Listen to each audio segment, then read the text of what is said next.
La caída de la casa Asher, de Edgar Allan Poe.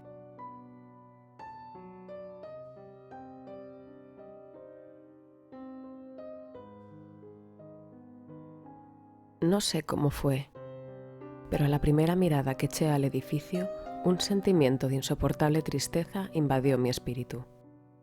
Digo insoportable porque no lo aliviaba ninguno de esos sentimientos semiagradables, por ser poéticos, con los que recibe el espíritu incluso las más adustas imágenes naturales de lo desolado, lo terrible. Contemplé el escenario que tenía ante mí la casa, el simple paisaje del dominio, los muros descarnados, las ventanas como ojos vacíos, unas junqueras fétidas y los pocos troncos de árboles agostados con una fuerte depresión de ánimo, que solo puedo comparar, como sensación terrena, al despertar del fumador de opio, a la amarga caída en el deambular cotidiano, al horrible descorrerse del velo. Era una frialdad, un decaimiento, un malestar de corazón, una irremediable tristeza mental que ningún acicate de la imaginación podía desviar hacia ninguna forma de lo sublime. ¿Qué era?, me detuve a pensar. ¿Qué era lo que me desalentaba tanto al contemplar la casa Asher? Misterio insoluble. Y yo no podía luchar con los sombríos pensamientos que se agolpaban en mi mente mientras reflexionaba. Me vi obligado a recurrir a la conclusión insatisfactoria de que mientras hay, fuera de toda duda, combinaciones de simples objetos naturales que tienen el poder de afectarnos de esta forma, el análisis de semejante poder se encuentra entre las consideraciones que están más allá de nuestro alcance. Era posible, pensé, que una simple disposición distinta de los elementos de la escena, de los pormenores del cuadro, fuera suficiente para modificar o quizá anular su poder de impresión dolorosa. Y, procediendo en consonancia a esta idea, dirigí mi caballo a la escarpada orilla de un negro y pavoroso lago, que extendía su brillo tranquilo junto a la mansión. Vi en sus profundidades, con un estremecimiento aún más sobrecogedor, las imágenes reflejadas e invertidas de las grises junqueras, los troncos espectrales y las ventanas como ojos vacíos. En esa mansión de melancolía, sin embargo, me proponía pasar unas semanas. Su propietario, Roderick Asher, había sido uno de mis mejores compañeros de juventud, pero habían transcurrido muchos años desde nuestro último encuentro. Sin embargo, acababa de recibir una carta en otra región remota del país, una carta suya, cuya misiva, por su tono desesperadamente insistente, no admitía otra respuesta que la presencia personal. La escritura denotaba señales de la agitación nerviosa. Hablaba de una enfermedad física grave, de un trastorno mental que le oprimía y de un intenso deseo de verme por ser su mejor y, en realidad, su único amigo íntimo, con el propósito de conseguir, por la animación de mi compañía, algún alivio a su mal. La forma de expresar esto, y sobre todo la aparente sinceridad que acompañaba a su petición, no me permitieron vacilar, y en consecuencia obedecí inmediatamente a lo que, por otra parte, consideraba un requerimiento muy singular. Aunque de muchachos habíamos sido compañeros íntimos, en realidad sabía poco de mi amigo. Siempre se había mostrado muy reservado. Sabía, sin embargo, que su antiquísima familia era conocida, desde tiempos inmemoriales, por una peculiar sensibilidad de temperamento expresada a lo largo de muchos años en muchas y elevadas concepciones artísticas, y últimamente manifestada en reiteradas obras de caridad muy generosas, aunque discretas, así como en una apasionada devoción a las dificultades, más que a las bellezas ortodoxas y fácilmente reconocibles de la ciencia musical. Conocí también el hecho importante de que la familia Asher, siempre venerable, no había conseguido en ningún periodo una rama duradera. En otras palabras, que toda la familia se limitaba a la línea de descendencia directa y siempre con insignificantes y breves variaciones había sido así. Esta ausencia, pensé, mientras repasaba mentalmente la perfecta consonancia del carácter del lugar con el que se distinguía a sus moradores, especulando sobre la posible influencia que la primera, a lo largo de tantos siglos, podía haber ejercido sobre los segundos. Esta ausencia, repito, de ramas colaterales y la consiguiente transmisión constante de padre a hijo del patrimonio junto con el nombre, Era la que al fin había identificado de tal manera a los dos como para fundir el título originario del dominio en el extraño y equívoco nombre de Casa Asher, nombre que parecía incluir, entre los campesinos que lo empleaban, la familia y la mansión familiar. He dicho que el único efecto de mi experimento de algo infantil, mirar en el pequeño lago, había ahondado mi primera y extraña impresión. No cabe duda de que la coincidencia del rápido aumento de mi superstición, porque no voy a darle este nombre, servía sobre todo para acelerar el aumento. Tal es, lo sé desde hace mucho tiempo, la paradójica ley de todos los sentimientos que tienen como base el terror. Y quizá fuera solo por esto, por lo que cuando levanté de nuevo los ojos hacia la mansión, desde su imagen en el agua, creció en mi mente una rara fantasía, una fantasía de verdad tan ridícula que solo la menciono para mostrar la viva fuerza de las sensaciones que me oprimían. Mi imaginación estaba tan excitada que llegué a convencerme de que sobre la mansión y el dominio flotaba una atmósfera propia de ellos y de los edificios colindantes. Una atmósfera sin afinidad con el aire del cielo, que exhalaba por los árboles marchitos, por los muros grises y por el oscuro lago silencioso, un pestilente y místico vapor, opaco, pesado, apenas perceptible, de color plomizo. Sacudiendo de mi espíritu lo que debía de ser un sueño, examiné con más cuidado el verdadero aspecto del edificio. Su rasgo dominante parecía ser su excesiva antigüedad, y grande era la desolación producida por el tiempo. Diminutos hongos se extendían por toda la fachada, colgados del alero en una fina y enmarañada tela de araña. Pero esto no tenía que ver con ninguna forma de destrucción. No se había caído en ninguna parte de la mampostería, y parecía haber una extraña incongruencia entre la perfecta colocación de las partes y la disgregación de cada una de las piedras. Esto me recordaba la aparente integridad de viejas maderas que se han podrido durante largos años en una cripta olvidada, sin que intervenga el soplo exterior. Aparte de este indicio de ruina general, la estructura daba pocas señales de inestabilidad. Quizá el ojo de un observador atento hubiera descubierto una fisura apenas perceptible, que extendiéndose desde el tejado de la mansión a lo largo de la fachada, cruzaba el muro en zigzag hasta perderse en las tenebrosas aguas del lago. Mientras observaba estas cosas, cabalgué por una calzada hasta la mansión. Un criado que aguardaba tomó mi caballo y entré en la bóveda gótica del vestíbulo. Un criado de paso sigiloso me condujo desde allí, en silencio, por múltiples oscuros e intrincados pasillos hacia el estudio de su amo. Mucho de lo que encontré en el camino contribuyó, no sé cómo, a avivar los indefinidos sentimientos de los que ya he hablado.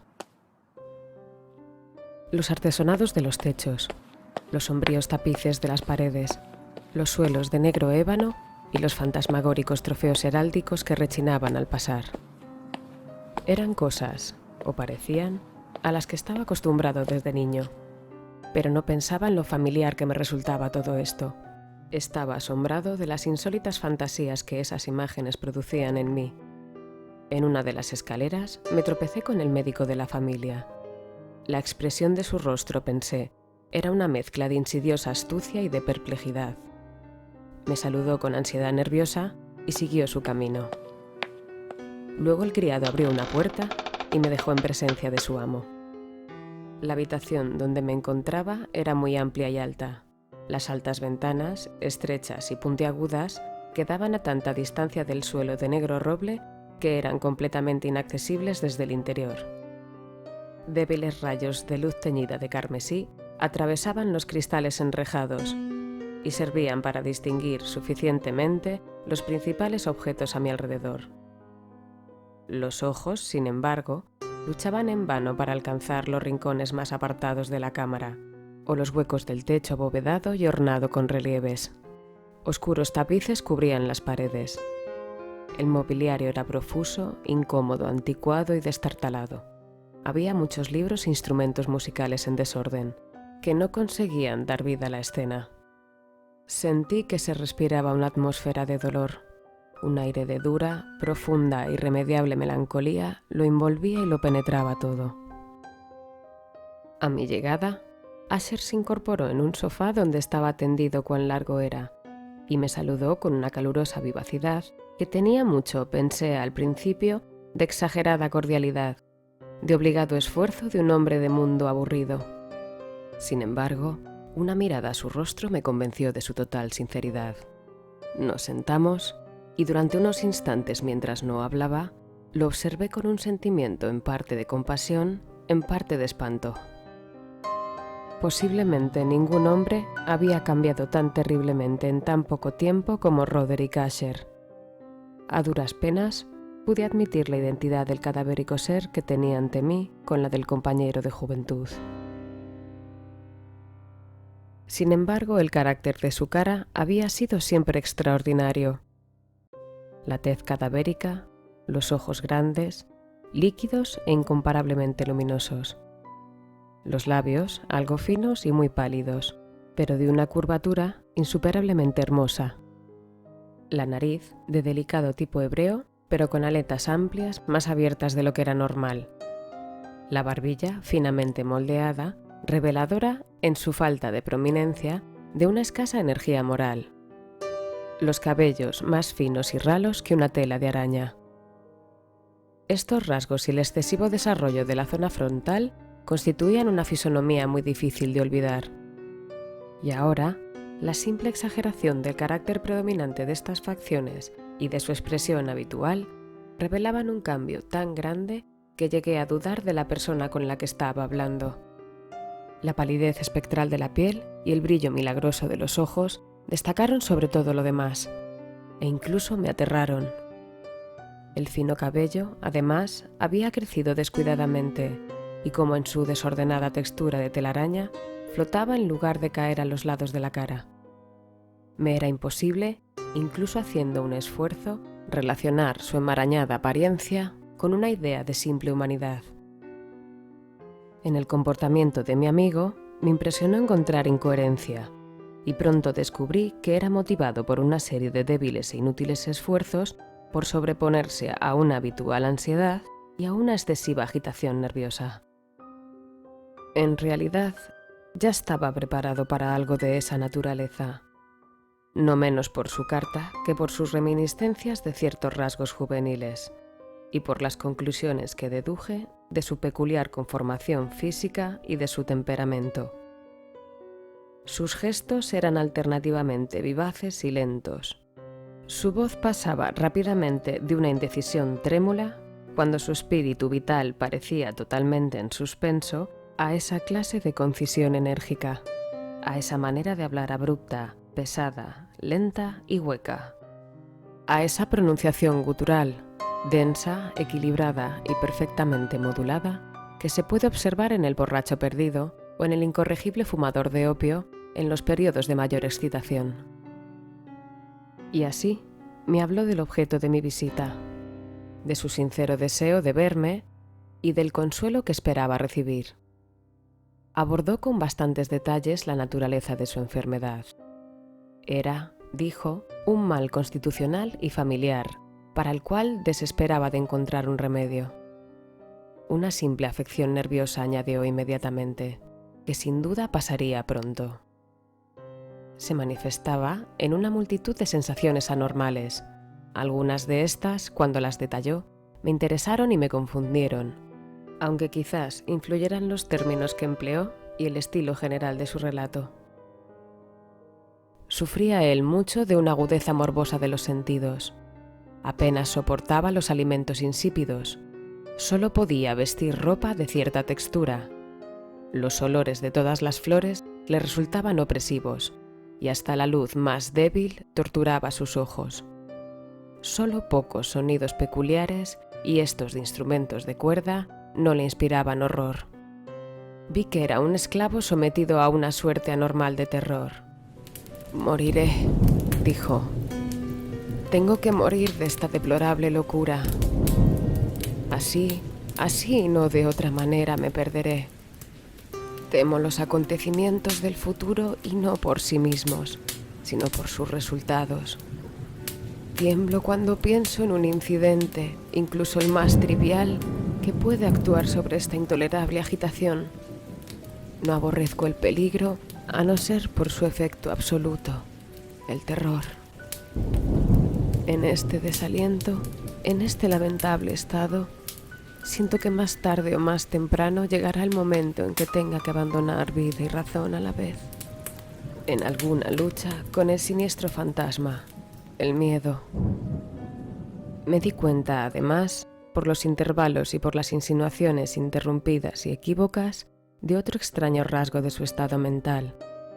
Estaba dominado por ciertas impresiones supersticiosas relativas a la mansión que ocupaba y de donde, durante muchos años, no se había atrevido a salir.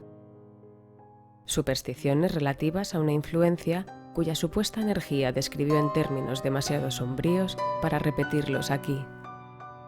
Influencia que algunas peculiaridades de la simple forma inmaterial de su mansión familiar habían ejercido sobre su espíritu, decía, a fuerza de soportarlas durante mucho tiempo. Y el efecto, que el aspecto físico de los muros y las torres grises y el oscuro lago en los que éstos se miraban, había producido a la larga en la moral de su existencia. Admitía, no obstante, aunque con vacilación, que podía buscarse un origen más natural y mucho más palpable de la peculiar melancolía que le afectaba. La grave y prolongada enfermedad, el desenlace ciertamente cercano con la muerte de una hermana tiernamente amada, su única compañía durante muchos años, último y único pariente en la tierra. Su muerte, decía con una amargura que nunca podía olvidar, hará de mí, el indefenso, el frágil, el último miembro de la vieja estirpe de los Asher. Mientras hablaba, la señorita Madeleine, así se llamaba, pasó lentamente por un lugar apartado de la cámara y, sin advertir mi presencia, desapareció. La miré con absoluto asombro, no desprovisto de miedo, y sin embargo me resulta imposible explicar estos sentimientos. Una sensación de estupor me oprimió, mientras mis ojos seguían los pasos que se alejaban. Cuando al fin una puerta se cerró tras ella, mi mirada instintiva y ansiosamente buscó el semblante del hermano, pero éste había hundido la cara entre las manos, y solo pude percibir que una palidez aún mayor se extendía por los dedos enflaquecidos, entre los cuales caían apasionadas lágrimas. Hacía tiempo que la enfermedad de la señorita Madeleine había desconcertado a sus médicos. Una constante apatía, un cansancio gradual de su persona y frecuentes, aunque transitorios, accesos de carácter parcialmente cataléptico eran el habitual diagnóstico. Hasta entonces había resistido con firmeza a la opresión de su mal y se había negado a guardar cama.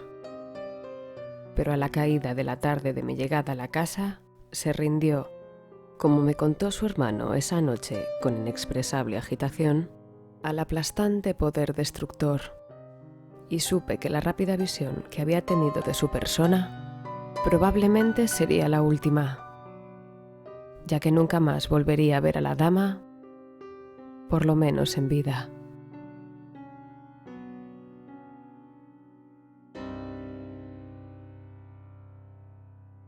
Después, durante varios días, ni Asher ni yo mencionamos su nombre, y en ese tiempo estuve ocupado en vehementes intentos para aliviar la melancolía de mi amigo. Pintábamos y leíamos juntos, o yo escuchaba, como en un sueño, las extrañas improvisaciones de su conmovedora guitarra.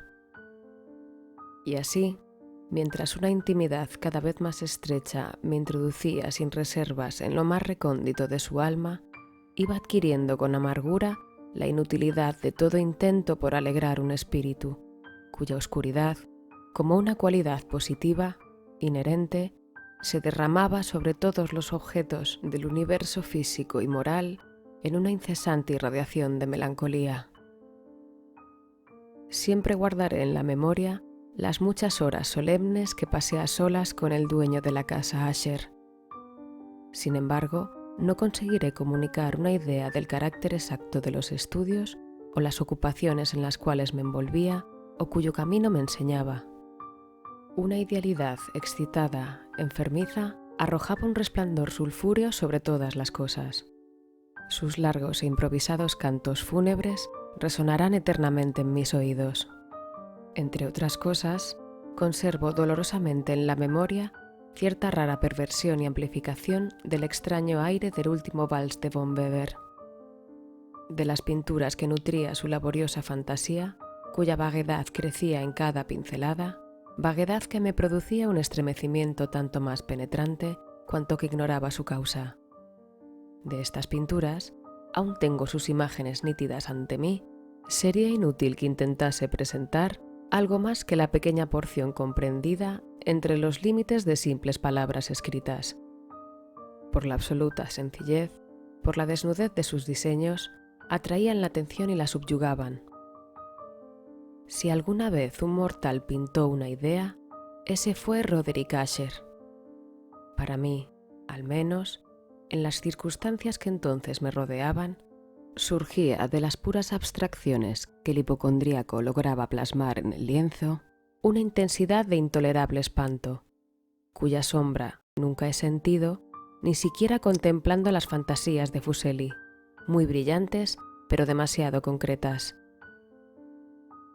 Una de las fantasmagóricas concepciones de mi amigo, que no participaba con tanto rigor del espíritu de abstracción, puede ser esbozada, aunque de una forma muy indecisa y débil, con palabras. El pequeño cuadro representaba el interior de una bóveda o túnel muy largo, rectangular, con paredes bajas, lisas, blancas y sin interrupción ni adorno de ningún tipo. Ciertos toques accesorios del diseño servían para dar la idea de que esa excavación estaba a mucha profundidad bajo la superficie de la tierra. No se veía ninguna salida en toda la vasta extensión, ni se percibía ninguna antorcha ni ninguna otra fuente artificial de luz. Sin embargo, flotaba por todo el espacio una ola de intensos rayos que bañaban el conjunto con un resplandor inadecuado y espectral. Ya he hablado de ese estado morboso que hacía intolerable al paciente toda música, si exceptuamos los efectos de unos instrumentos de cuerda. Quizá los estrechos límites en los que se había confinado con la guitarra dieron origen en gran medida al carácter fantástico de sus realizaciones, pero no se puede explicar de esta manera la fogosa facilidad de sus impromptus. Debían de ser, y lo eran, tanto las notas como las palabras de sus extravagantes fantasías, pues con frecuencia se acompañaba con improvisaciones verbales rimadas, debían de ser el resultado de ese intenso recogimiento y concentración mental a los que ya he aludido, y que sólo se podían observar en momentos de la más elevada excitación. Recuerdo fácilmente las palabras de una de esas rapsodias. Quizá fue la que más me impresionó mientras la tocaba, porque en la corriente oculta o mística de su sentido creí percibir por primera vez una plena conciencia por parte de Usher de que su elevada razón vacilaba en su trono.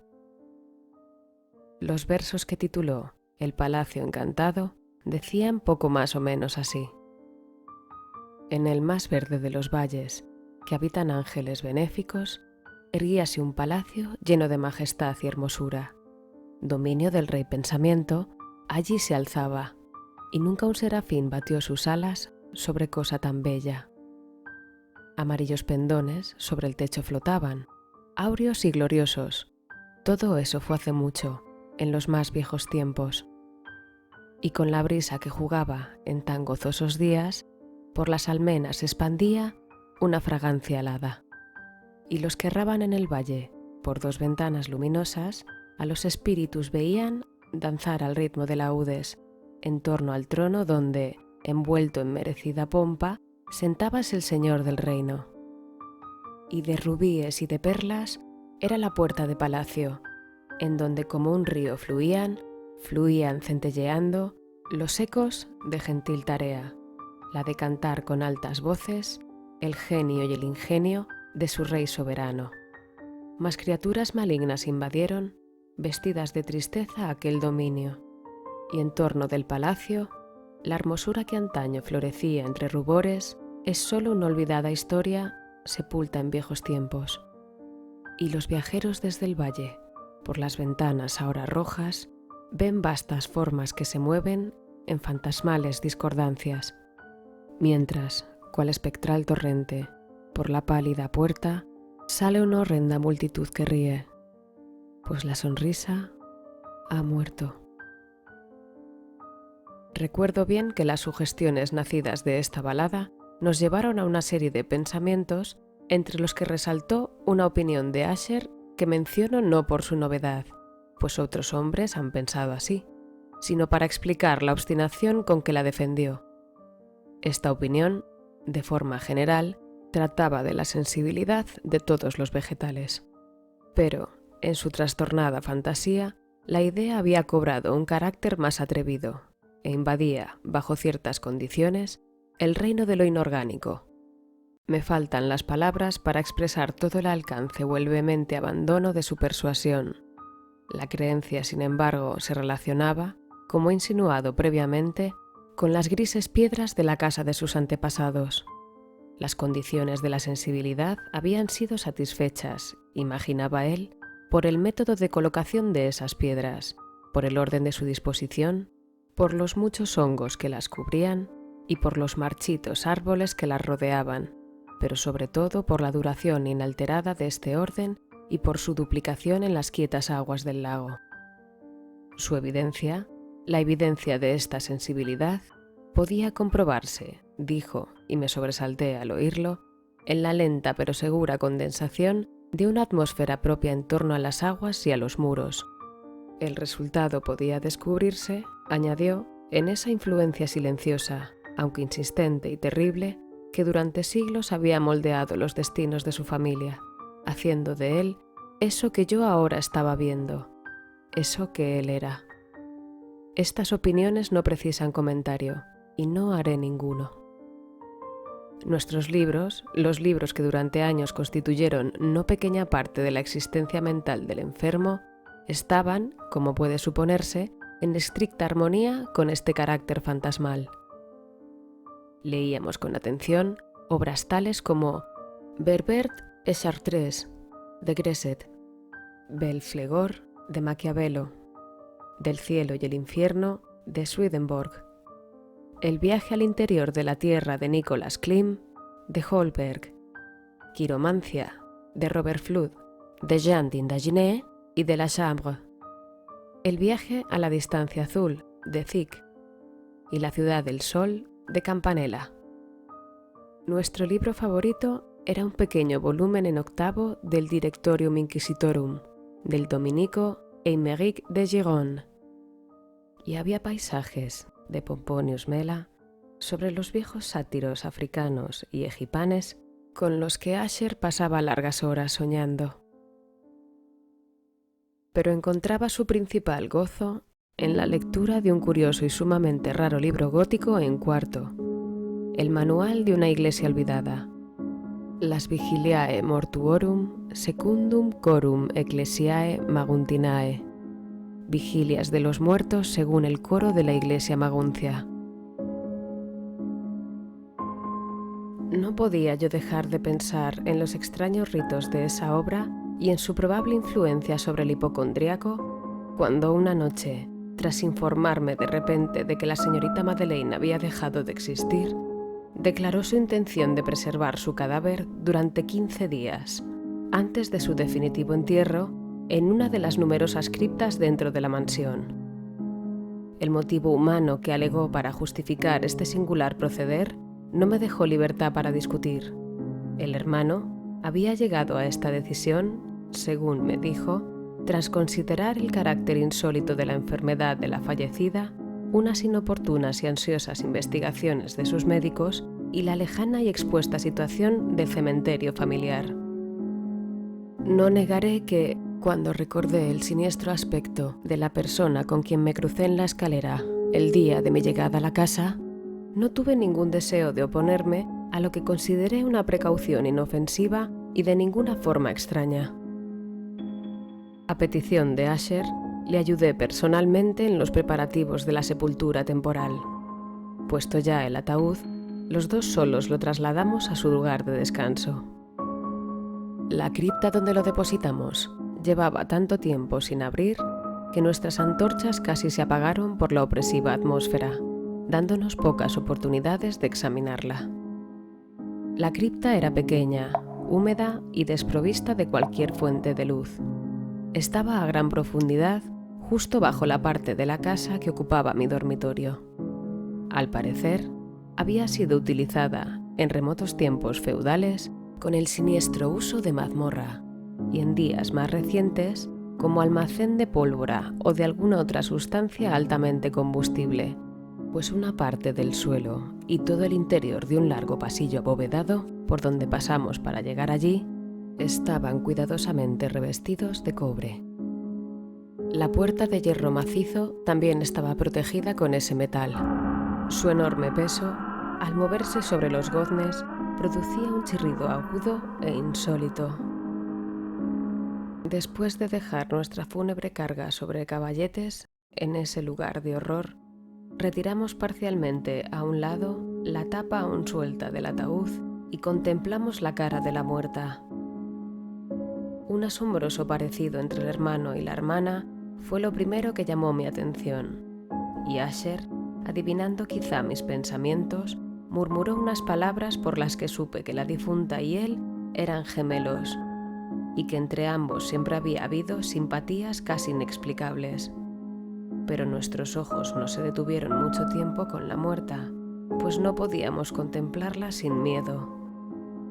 El mal que llevara a la señorita Madeleine a la tumba en la fuerza de la juventud había dejado, como es corriente en todas las enfermedades de carácter estrictamente cataléptico, la burla de un leve rubor en el pecho y la cara, y esa sonrisa sospechosamente prolongada en los labios, que es tan terrible en la muerte.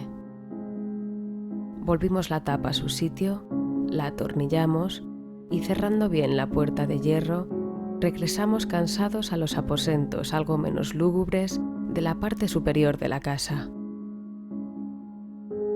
Y entonces, transcurridos unos días de amarga pena, se produjo un notable cambio en las características del trastorno mental de mi amigo. Su porte normal había desaparecido. Descuidaba o olvidaba sus ocupaciones comunes. Vagaba de habitación en habitación con pasos apresurados, desiguales y sin rumbo. La palidez de su rostro había adquirido, si esto era posible, un color aún más espectral, pero había desaparecido por completo la luminosidad de sus ojos. El tono a veces ronco de su voz ya no se oía, y una vacilación trémula, como si estuviera aterrorizado, acompañaba sus palabras de forma habitual. Hubo momentos en que pensé que algún secreto opresivo dominaba su mente siempre agitada y que luchaba por conseguir valor suficiente para divulgarlo. Otras veces, en cambio, me veía obligado a reducirlo todo a las meras inexplicables extravagancias de la locura, pues le veía contemplar el vacío largas horas, en actitud de la más profunda atención, como si escuchara algún sonido imaginario. No es de extrañar que su estado me aterrara, que me contagiase. Sentía que se deslizaban en mí, a pasos lentos pero seguros, las extrañas influencias de sus supersticiones fantásticas e impresionantes. Al retirarme a mi habitación la noche del 7º u 8º día después de depositar a la señorita Madeleine en la cripta, siendo ya muy tarde, experimenté de forma especial y con mucha fuerza esos sentimientos. El sueño no se acercaba a mi lecho y pasaban horas y horas. Luché para vencer con la razón los nervios que me dominaban. Traté de convencerme de que mucho, si no todo lo que sentía, era debido a la desconcertante influencia de los lúgubres muebles de la habitación, de los tapices oscuros y raídos que, atormentados por el soplo de una tempestad incipiente, oscilaban de un lado para otro sobre las paredes y crujían desagradablemente alrededor de los adornos de la cama. Pero mis esfuerzos resultaron inútiles. Un temblor incontenible invadía gradualmente mi cuerpo, y al final se instaló en mi corazón un íncubo, el peso de una alarma absolutamente inmotivada. Intenté sacudírmelo, jadeando, luchando. Me incorporé sobre las almohadas y mientras miraba ansiosamente a la intensa oscuridad de la habitación, presté atención, no sé por qué, salvo que una fuerza instintiva me impulsó a ciertos sonidos ahogados, indefinidos, que llegaban en las pausas de la tormenta a largos intervalos, no sé de dónde. Dominado por un intenso sentimiento de horror, inexplicable pero insoportable, me vestí deprisa, pues sabía que no me iba a dormir esa noche, e intenté salir del lamentable estado en el que me encontraba, paseando rápidamente de arriba abajo por la habitación. Había dado así unas pocas vueltas, cuando un suave paso en la escalera adyacente me llamó la atención. Pronto reconocí que era el paso de Asher. Un instante después, llamó con un toque suave a mi puerta y entró con una lámpara. Su semblante, como de costumbre, tenía una palidez cadavérica, pero además había en sus ojos una especie de loca alegría, una histeria evidentemente reprimida en toda su actitud. Su aire me dejó pasmado, pero todo era preferible a la soledad que había soportado tanto tiempo, y hasta cogí su presencia como un alivio. ¿No lo has visto?, dijo bruscamente, después de echar una mirada a su alrededor, en silencio. ¿No lo has visto de verdad? Pues espera y lo verás. Y diciendo esto, protegió cuidadosamente la lámpara, se acercó a una de las ventanas y la abrió de par en par a la tormenta. La ráfaga de viento entró con tanta furia que casi nos levanta del suelo. Era en realidad una noche de tormenta, pero de una severa belleza, extrañamente singular en su terror y en su belleza. Al parecer, un torbellino desplegaba su fuerza en nuestra vecindad, pues había fuertes y violentos cambios en la dirección del viento, y la excesiva densidad de las nubes, tan bajas que casi oprimían las torres de la mansión, no nos impedía ver la viva velocidad con la que acudían de todas partes, mezclándose unas con otras sin alejarse. Digo que ni siquiera su excesiva densidad nos impedía verlo, y sin embargo no nos llegaba un atisbo ni de la luna ni de las estrellas, ni se veía el brillo de los relámpagos. Pero las superficies inferiores de las enormes masas de agitado vapor y todos los objetos terrestres que nos rodeaban brillaban en una luz anormal de una gaseosa exhalación, apenas luminosa y claramente visible, que rodeaba la casa y la amortajaba. «No debes mirarlo, Asher. No mires», dije estremeciéndome mientras con suave violencia apartaba a Asher de la ventana para llevarlo a una silla. Estos espectáculos, que te confunden, no son más que fenómenos eléctricos bastante comunes, o quizá pueden tener su origen en el miasma corrupto del lago. Vamos a cerrar esta ventana. El aire está frío y es peligroso para tu salud. Aquí tienes una de tus novelas predilectas. Yo la leeré y tú escucharás, y así pasaremos juntos esta noche terrible.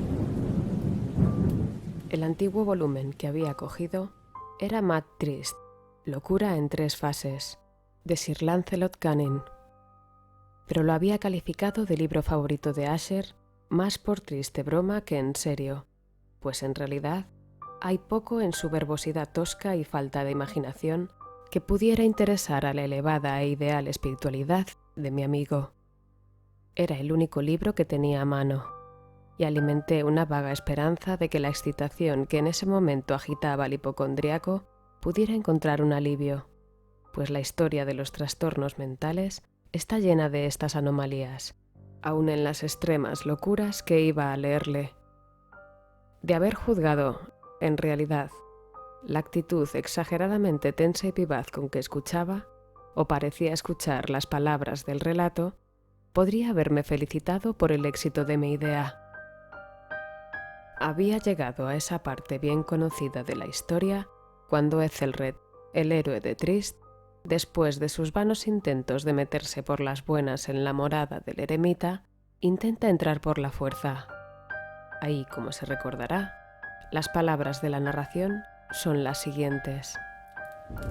Y Ethelred, que por naturaleza tenía un corazón valiente y que además se sentía fortalecido por el poder del vino que había bebido, no esperó al momento de parlamentar con el eremita, que en realidad era un hombre de carácter obstinado y malo, sino que sintiendo la lluvia en los hombros y temiendo el estallido de la tempestad, levantó decididamente su maza y a fuertes golpes abrió un hueco en las tablas de la puerta por donde meter su mano enguantada, y luego tirando con fuerza hacia sí, rajó, rompió y destrozó de tal forma que el ruido de la madera seca y hueca retumbó en el bosque y lo llenó de alarma. Al terminar esta frase, me sobresalté y me detuve un momento, pues me pareció, aunque enseguida concluí que mi excitada imaginación me había traicionado, me pareció que, desde algún lugar muy alejado de la mansión, llegaba confusamente a mis oídos algo que podía ser, por su parecido, el eco, aunque ahogado y confuso por cierto, del mismo ruido de rajar y destrozar que Sir Lancelot había descrito con tanto detalle. Fue, sin duda alguna, la coincidencia lo que me había llamado la atención, pues entre el batir de los marcos de las ventanas y los mezclados ruidos normales de la tormenta que seguía aumentando, el sonido en sí, con toda seguridad, no tenía nada que me interesara ni me molestara. Seguí leyendo la historia. Pero el buen campeón Ethelred pasó la puerta y se quedó muy furioso y sorprendido al no percibir señales del malvado eremita y encontrar, en cambio, un dragón prodigioso cubierto de escamas con lenguas de fuego, sentado en guardia delante de un palacio de oro con el suelo de plata, y del muro colgaba un escudo de reluciente bronce con esta leyenda: quien entre aquí, conquistador será, quien mate al dragón, el escudo ganará. Y Ethelred levantó la maza y golpeó la cabeza del dragón, que cayó a sus pies y lanzó su pestilente aliento con un alarido tan horrible y áspero y a la vez tan penetrante que Ethelred se vio obligado a taparse los oídos para no escuchar el horrible ruido, tal como jamás se había oído nunca hasta entonces.